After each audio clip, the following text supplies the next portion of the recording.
Assalamualaikum warahmatullahi wabarakatuh. Alhamdulillahilladzi an'ama alaina wa hadana ila dinil Islam wa ja'ala syahra ramadhana syahran mubarakan wa rahmatan linnas. Wa ashkuru ni'matallahi in kuntum iyyahu ta'budun wa la'allakum tattaqun.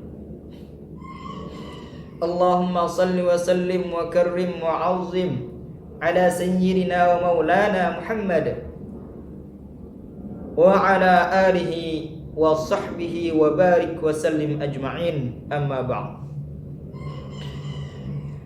Qala Allah ta'ala fil Qur'anil 'azim wa huwa asdaqul qa'ilin.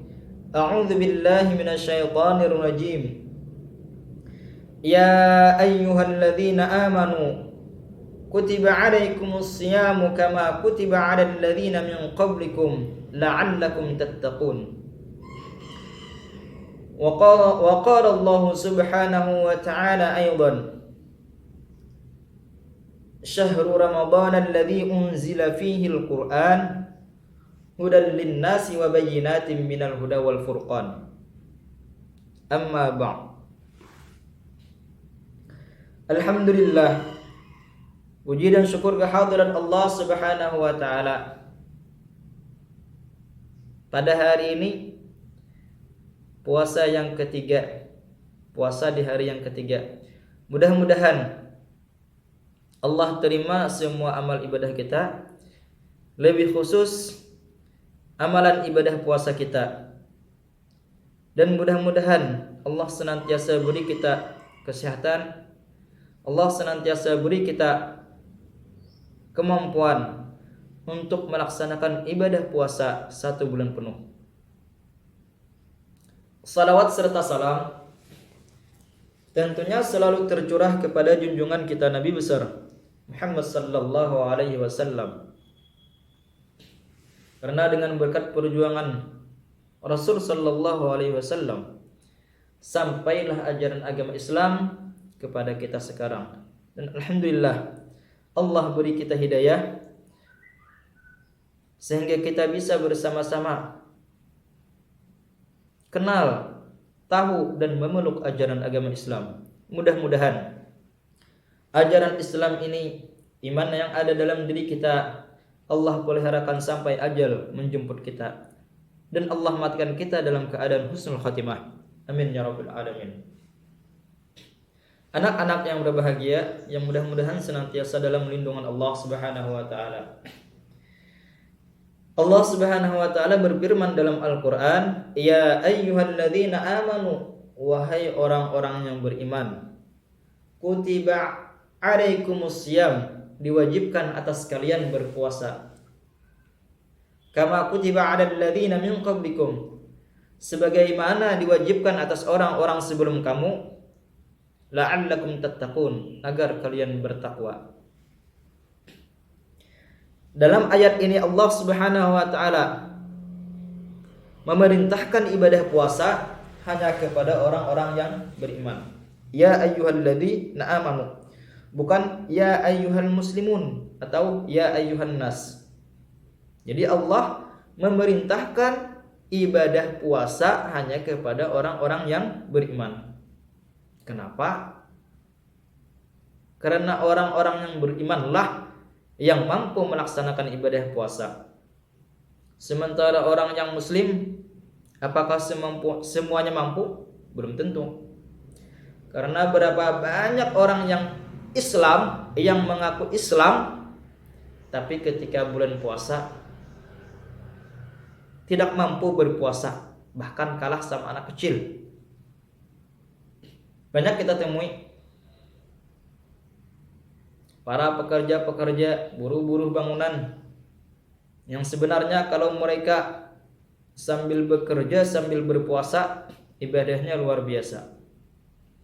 Tapi mereka bekerja tidak berpuasa, sehingga wallahu a'lam apakah ada masih iman dalam dirinya. Pekerjaan mencari nafkah wajib, Sementara berpuasa juga wajib. Tapi jangan kalahkan kewajiban yang hanya ada dalam setahun sekali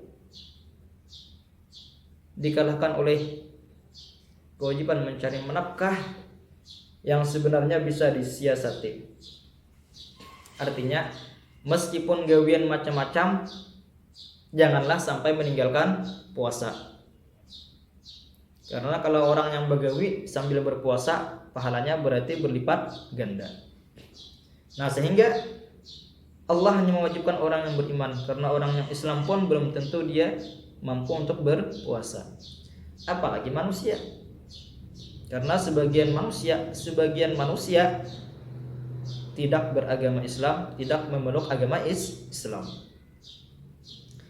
Kemudian di ayat yang lain Allah Subhanahu wa taala berfirman, "Syahrul Ramadan alladzi unzila fihi al-Qur'an."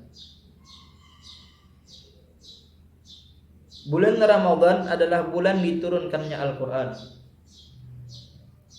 Hudan linnas, sebagai petunjuk bagi manusia. Wa bayyinatin minal huda wal furqan, dan sebagai penjelas antara yang benar dan yang salah.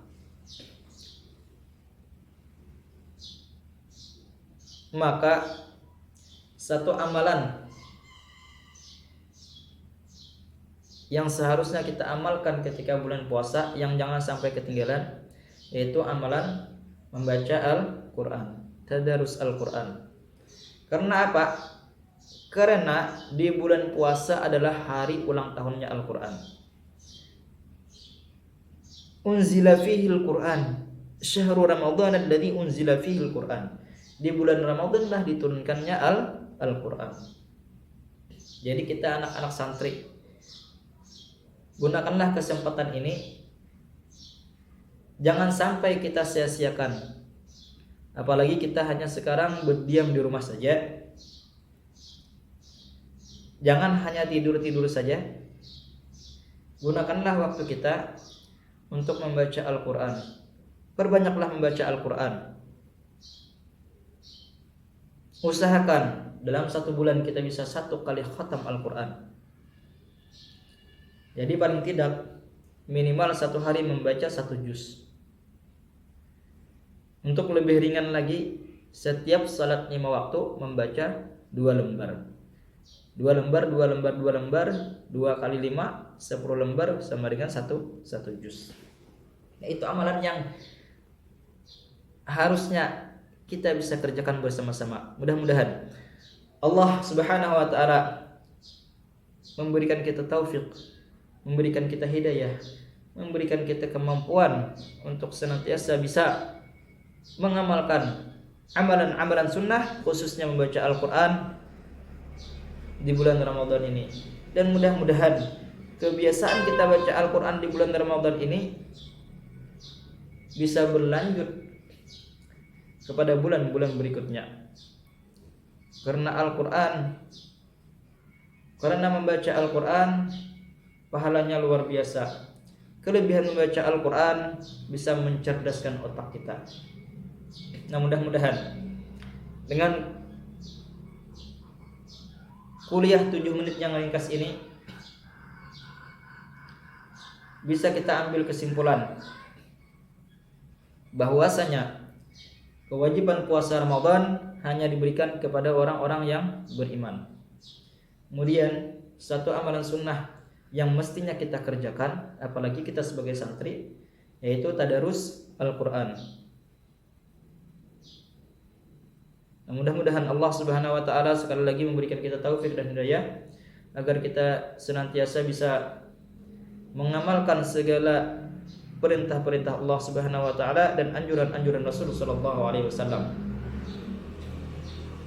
Dan mudah-mudahan apa yang kita kerjakan semuanya mendapatkan ganjaran pahala dari Allah Subhanahu wa taala. Mungkin itu saja yang bisa Bapak sampaikan. Salah dan khilaf mohon dimaafkan. Minta rila sabarataan. Wabillahi sabilil haq. Assalamualaikum warahmatullahi wabarakatuh.